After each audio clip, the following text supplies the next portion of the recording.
तारा Bahinipati colour धरिबा घटना रे कांग्रेसर वरिष्ठ नेता सुरेश राउतराय प्रतिक्रिया यह विधायकों प्रति घोर अन्याय आमे यहाकु निंदा करुछु। मो सांगरे एभली घटना घटिथिले मु जयनारायण मिश्रंकर आग दांत भांगी पकेट रे पुरै दैथांती बोली कहिसंती सुर।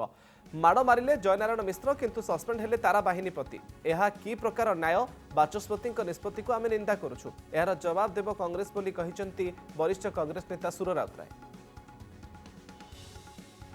गणतंत्र मंदिर है विधानसभा विधानसभा रे काली जो भाया परिस्थिति है जयनारायण मिश्र तारा बाहिनीपति सार्ट कलू जो धड़कन देकी तंटिया देले घोर अन्याय घोर अन्याय बर्दास्त करिया कथा नुह।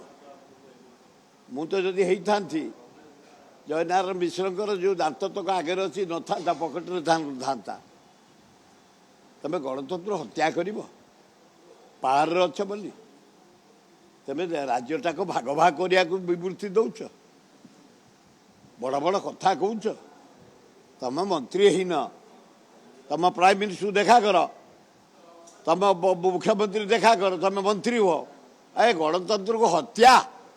हाँ जयनारायण मिश्र तारा भाया बाहिनीपतिर सार्ट कलू तंटिया जदि मु होता